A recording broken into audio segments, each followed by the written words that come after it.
Oh, the bump.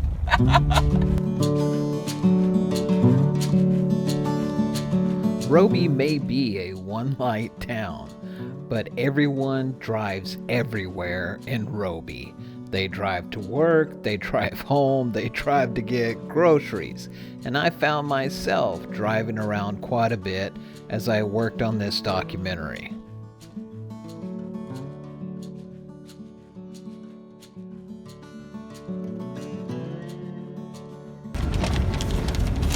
We're going a bit analog, old school, map.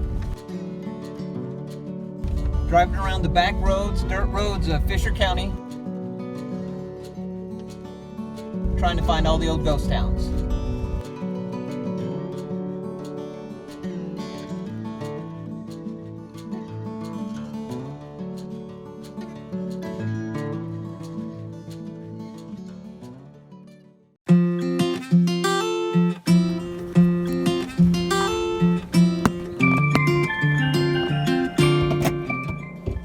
Okay, we're gonna play a game.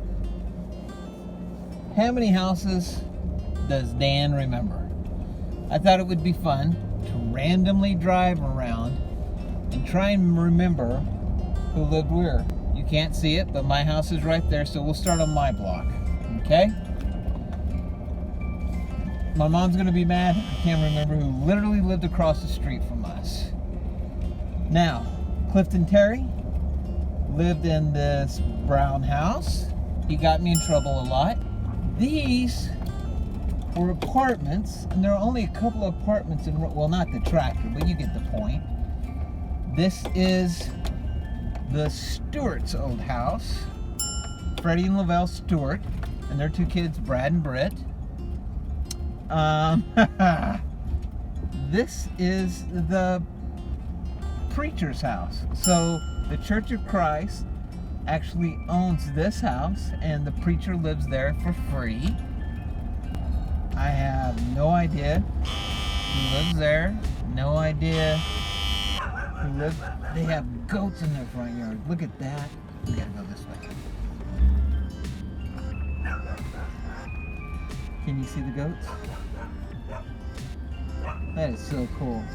I have no idea who lived there. But down at the end of this street was Rodney Green's house. It's one of my best friend's house, Jeff Morton. I met him literally in kindergarten and we graduated together. So, big reveal. Jeff's house. No idea. My mom and dad would be yelling at me because they know who lives everywhere. This was the Wetzel's house, maybe?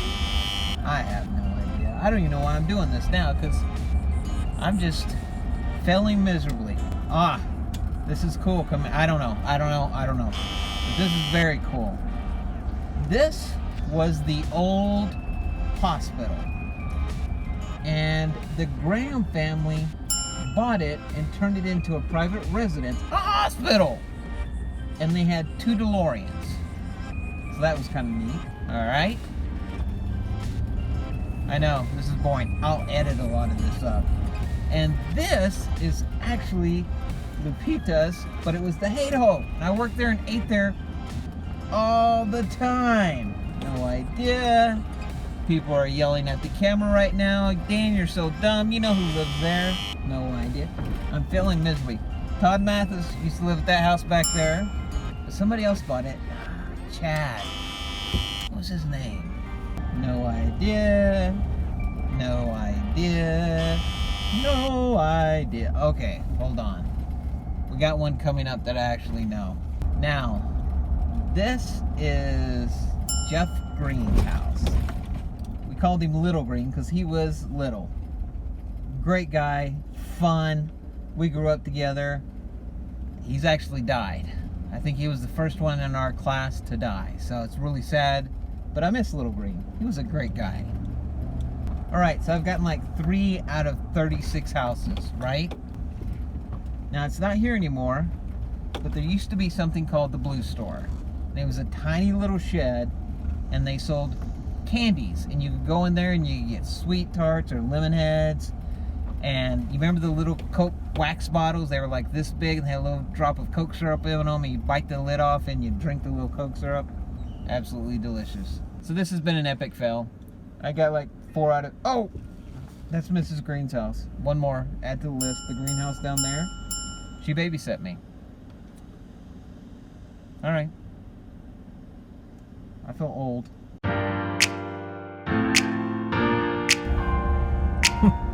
For as long as I can remember, the coolest thing to do in Roby was to cruise the drag. It always started with coming to town and cruising the drag. Oh, drag the square. Now, you may be asking yourself, what is cruising the drag, Dan? That's where you just go around the square and go out to Midwest Electric and turn back and forth. Yeah, it's like a half mile this way to that way and back. And Well, you can literally drive from one end of Roby to the other end of Roby in about a minute and a half. Maybe we'll do time lapse and speed this part up. So at this end of the drag is what used to be called the REA, Rural Electric Association. I think it's called Big Country Co-op now. and go down to the west end of town at Big Country Electric and circle around their lot, which they have now fenced, which puts a damper on a little bit of that, but the kids these days don't get it anyway, so it doesn't really matter. Sometimes you might just park in the REA parking lot and then you head back the other way. Let's do the time-lapse thing again. There's a end of the courthouse square and there's a loop at the entry, and so that's your circle. Yeah. Sometimes you'd stop in the courthouse square if you had a reason to visit. Now, sometimes you might park at the courthouse. Save gas. Just hang out there. Gas was nothing, and we didn't know what it cost anyway because it was mom or dad's or whatever. Yeah. And we just cruise around and do nothing, and we had a wonderful time. Make the drag. I did a lot of that as a kid. You did that as a kid. Yeah. It didn't change. I kid you not. Wouldn't see people for hours, and sometimes you'd think, I need to go down to the REA and see if anybody's parked down there, because I might be missing them. And then you'd go park at that end. And we would do that over and over and over and over again. And we might not see a car all night long.